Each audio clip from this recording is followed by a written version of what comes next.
Alright, I did it again. I did not abide by the schedule I set for myself. I exemplify the fact that it is a struggle to make yourself read the Bible when, to stick to a schedule of reading the Bible. And, yeah, it's a good thing to do, but it takes effort to stick to it and do it. I like reading. It just, there's so many other things, that get in the way, and that's the age-old problem. Priorities. So last time it was the flood, and we left Noah and his family and the animals on the ark amid the flood. Chapter 8. And God remembered Noah and every living thing and all the cattle that was with him in the ark. And God made a wind to pass over the earth, and the waters assuaged. And that's the weirdest way to spell assuaged I have ever seen. Guess I can't click on that specific word. That's freaking weird. Maybe it's a mistake. The fountains also of the deep and the windows of heaven were stopped, and the rain from heaven was restrained. And the waters returned from off the earth continually, and after the end of the 150 days the waters were abated. And the ark rested in the 7th month, on the 17th day of the month, upon the mountains of Ararat. And the waters decreased continually until the 10th month. In the 10th month, on the 1st day of the month, were the tops of the mountains seen. And it came to pass at the end of 40 days that Noah opened the window of the ark which he had made, and he sent forth a raven, which went forth to and fro, until the waters were dried up from off the earth. Also he sent forth a dove from him, to see if the waters were abated from off the face of the ground. But the dove found no rest for the sole of her foot, and she returned unto him into the ark, for the waters were on the face of the whole earth. Then he put forth his hand and took her, and pulled her in unto him into the ark. And he stayed yet other 7 days, and again he sent forth the dove out of the ark.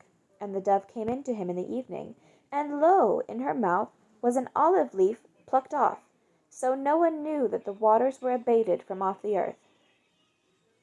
And he stayed yet other 7 days, and sent forth the dove, which returned not again unto him any more.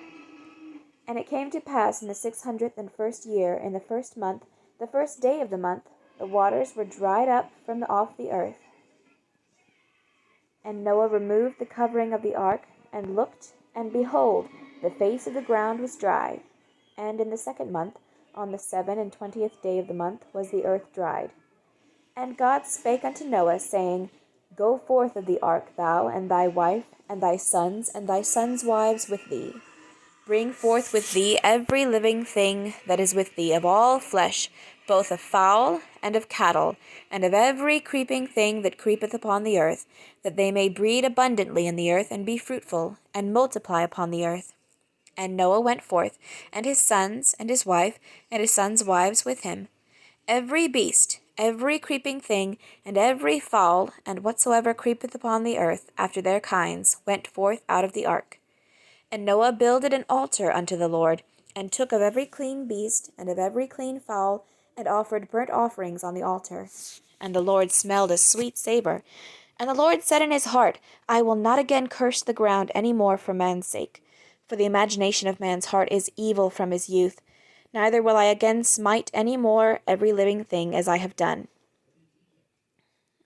Everything living as I have done.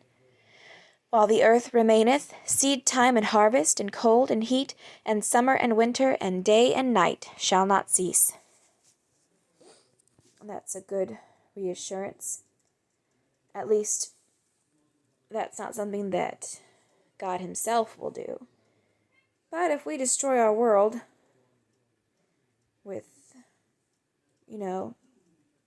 rioting and burning and pillaging, hey, it's our fault. Because the imagination of man's heart is evil from his youth.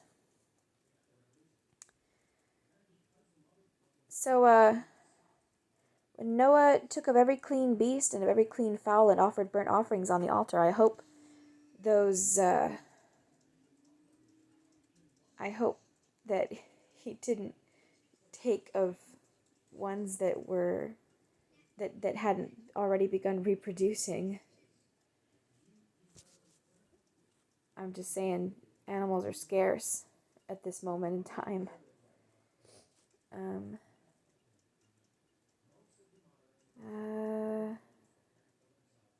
I didn't remember that he sent out a raven. Of course, I remember the dove, but I didn't remember the raven. Where was it? He sent forth a raven, which went forth to and fro until the waters were dried up from off the earth. Oh, I wonder why the raven never came back. Or maybe the raven did come back, but nobody cares about the raven. Why does nobody care about the raven? Is it because the raven's black? No. I doubt that.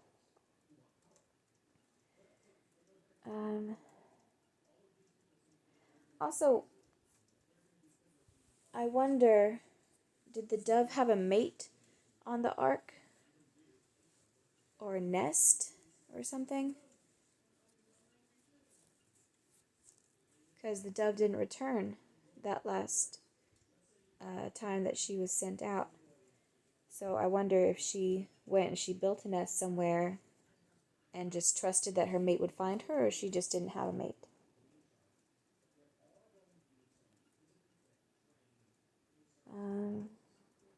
Lots of water. Long time. I know that it's hard to fathom that everybody was packed into this boat, large boat, for so long, but that's what happened. And I think people were smaller then, so it would have been less crowded. People and animals both were smaller then, so it would have been less crowded. And, God can put patience, a little extra patience in your heart if you need it.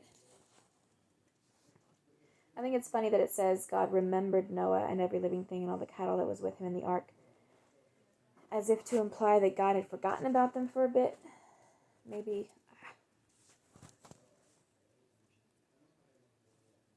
all this was happening. Maybe God took a little vacation to let that all happen. Who knows? And then, oh yeah, Noah. Or it's less of a, oh yeah, I forgot type of remembered, and more of an intentional thing, an intentional act. Like you're just sitting back, letting all this happen, but still paying attention. But then you start to, God started working again instead of just watching all this destruction. And that was his active way of remembering Noah. It's probably that, but I'm just saying it's a funny way to put it. Also, oh yeah, one more thing that I was thinking while I was reading. What are the odds that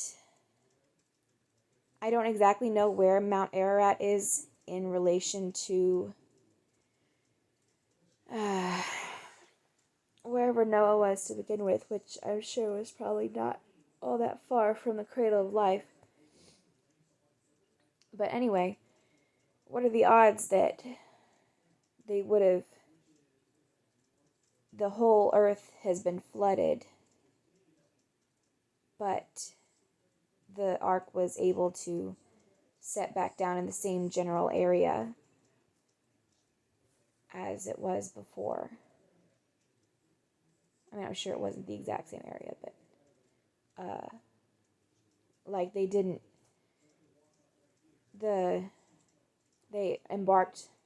disembarked from the ark and went about their life repopulating the earth, and the next, you learn about the Hebrews and everything, and that's where they were, generally in the same area as the cradle of life, where life was created. So the ark didn't like float off and come down like in China or whatever. That's just an interesting coincidence that I guess probably was not really a coincidence. I